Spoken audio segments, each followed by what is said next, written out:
En mémoire des 12 millions de compatriotes congolais indûment tués par l'armée rwandaise, en hommage des 12 millions de victimes tombées dans ces génocides pour des gains économiques, l'ambassadeur de la République démocratique du Congo au Canada, Maître Jos Kakabongo, a réuni les Congolais vivant au Canada pour commémorer le plus grand génocide que le monde n'ait jamais connu. L'ambassade souhaite ainsi exprimer sa profonde solidarité envers les victimes de ces atrocités.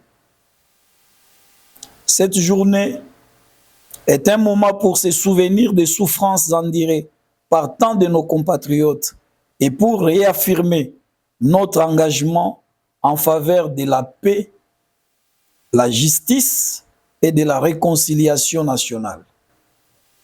En cette journée de Génocostes, qui traduit les génocides pour des gains économiques, l'ambassade de la République démocratique du Congo appelle à la mobilisation de la communauté internationale pour soutenir les efforts de notre pays dans la promotion d'une culture de paix et de non-violence envers ses détracteurs. L'ambassade de la République démocratique du Congo appelle aussi la communauté internationale de condamner clairement les Rwandais qui instrumentalisent les filles et les fils du Congo. Mettons-nous ensemble autour du président de la République, chef de l'État et du gouvernement pour relever la République démocratique du Congo avec nos phares d'essai. Il ne faut plus jamais que ça se répète en République démocratique du Congo. Il ne faut plus jamais que ça se répète en République démocratique du Congo. Il ne faut plus jamais que ça se répète en République démocratique du Congo. Ces chapitres obscurs de l'histoire de l'humanité, même si beaucoup travaillent dur pour effacer les traces des crimes, mais personne ni rien ne peut effacer les pires souvenirs des survivants des génocostes. Certains ont répondu à l'invitation de l'ambassadeur de la République démocratique du Congo au Canada, qui est attaché à la vision du président de la République, celle de vaincre la guerre par tout le moyen en privilégiant la diplomatie. Une opportunité pour des survivants de partager leur histoire douloureuse avec le public affligé par les témoignages choquants. En 1996, on a assassiné l'archevêque Christophe Monzero. Il y a les familles Louinzo qu'on a même enterrées, on a mis dans le faux septique, dans le faux commun, commune. C'est le jour que Moutaboussi a fait la rage. On arrive à la place du 24. Vous êtes en train de piétiner les morts. Vous voyez les coulées de sang comme de l'eau. Quand une femme est en train de pleurer et est morte, et l'enfant est en train de téter, alors que sa maman est déjà morte. Chaque jour, au moins 1000 femmes sont violées aux yeux de tous. Pour nous, c'est difficile d'exprimer.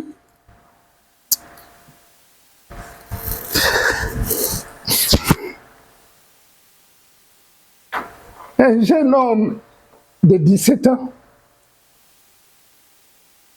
un jeune homme de 18 ans, abattu puisqu'ils sont congolais. Moi, je suis au Canada plus de 10 ans. C'est la première fois de voir cette organisation. Les autres ont voyé les bureaux de notre ambassade comme la station de la police. Mais aujourd'hui, on a eu la chance d'entrer. Même si c'est la première fois, oui, je pense qu'on va s'améliorer. Aujourd'hui, personnellement, je suis trop ravi. Je suis ravi parce que c'est la première fois que, depuis que je suis au Canada, c'est la première fois que je vois l'ambassade de la République démocratique du Congo organiser un événement pareil. Vous savez, il y a des atrocités, il y a du génocide, ce que nous appelons le génocostes, qui est arrivé chez nous. Mais ici au Canada, on n'avait jamais commémoré ces événements-là. Voilà pourquoi, personnellement, aujourd'hui, j'ai été ravi par l'organisation de l'ambassade. Voilà pourquoi, personnellement, aujourd'hui, j'ai été ravi par l'organisation de l'ambassade qui a permis à ce que nous, les Congolais du Canada, nous puissions nous rencontrer ici pour vraiment commémorer cet événement. C'est quelque chose qui m'a vraiment trop ravi. Qu'est-ce qui vous a plus impacté tout au long de cette activité? Vous savez, dans cette activité, on a suivi le discours de l'ambassadeur, nous avons suivi des témoignages de beaucoup de gens. Personnellement, je suis venu ici pour témoigner parce que je suis vraiment victime directe du génocide qui s'est passé au Congo. Je suis originaire du sud Kivu, dans le territoire de Fizi. Quand on parle du massacre de Makobola et ses environs, il y a tellement de gens qui ont été brûlés vifs, des femmes qui ont été violées. Moi, j'ai mes oncles qui ont été forcés à violer leurs propres enfants. J'ai 2 frères qui ont été brûlés dans la maison et vous êtes obligés de regarder ces atrocités. On vous oblige de ne pas pleurer. Donc, on tue votre famille devant vous, on les égorge, on vous dit, il ne faut pas pleurer. Si vous pleurez, on va aussi vous égorger. Moi, j'en ai vécu.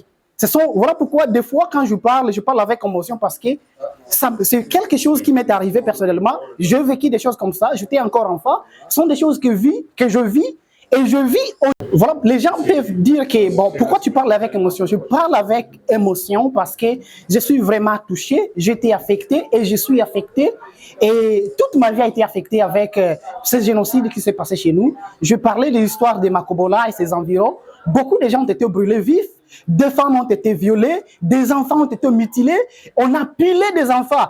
On prend un enfant, on le pile vivant. Moi, je vis des gens être égorgés. Moi, j'ai des cousins qui ont été enfermés dans une maison, brûlés, on vous oblige de voir. Vous les entendez crier. Et nous vivons avec tout ça. C'est que nous vivons avec un traumatisme qui aujourd'hui, personne n'en parle. Personne ne sait pas comment il va adresser ces traumatismes. Il y a des gens qui disent, bon, vous vivez au Canada, vous vivez bien. Mais on vit avec le traumatisme. C'est pas qu'on ne veut pas rentrer chez nous. On veut rentrer chez nous. Mais il n'y a pas de moyen. Comment nous allons faire? On crie, on a crié, la communauté internationale, on a crié à des organisations internationales, on a crié et crié. Personne ne nous vient au secours. Et aujourd'hui, c'est le cri d'alarme que tout le monde, partout où vous êtes, Congolais et non Congolais, c'est le temps de s'élever et faire connaître au monde que nous sommes victimes du génocide qui a trop duré, qui a pris déjà plus de 12 ans. Par les témoignages que nous avons entendus directement des victimes ici dans la salle. C'est vrai que nous suivons tout ce qui se passe à l'est de la RDC. Nous sommes affectés par tout cela, mais revivre encore ça aujourd'hui dans cette salle, ça nous donne encore une fois la colère. La colère de dire, vivant ou mort, ces criminels qui ont tué, qui ont versé le sang des Congolais, doivent être jugés et condamnés. Et nous pouvons le faire. Nous allons communiquer avec le ministre de la Justice pour que tous les efforts soient déployés pour que chez nous, même au Congo, qu'un tribunal soit institué. Il n'est pas question de dire la communauté internationale doit instituer justice transitionnelle et consorts. Nous devons le faire nous-mêmes chez nous. Nous devons condamner ces gens-là. Ceux qui peuvent être arrêtés, ils doivent être arrêtés et mis en prison. Les victimes doivent être réparées. Il doit y avoir une réparation pour les victimes.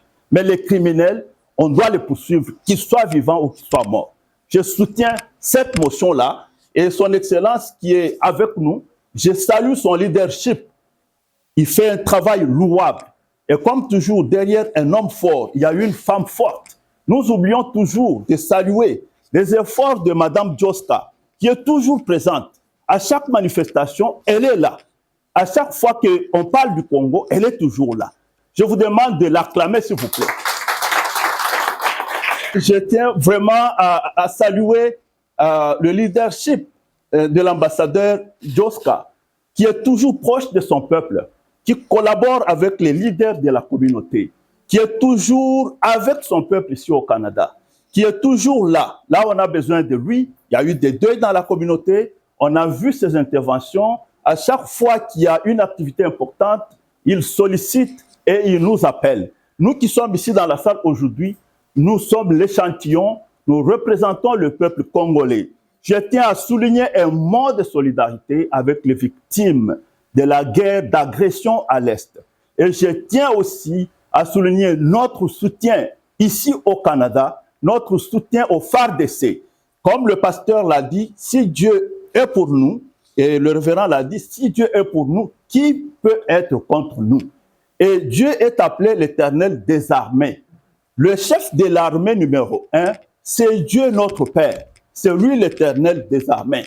Et ici, nous soulignons que notre chef de l'État, son Excellence Félix-Antoine Tshisekedi Tshilombo, se bat contre ceux qui tuent au Congo. Il se bat, lui, avec tout le peuple congolais, avec tous ceux qui sont morts, avec les ancêtres, tous ceux, les Lumumba, tout ce monde-là, les Tshisekedi Père, tous ceux qui sont morts au Congo. Ils se battent pour que la paix règne au Congo. Et aujourd'hui, nous lui témoignons tout notre soutien.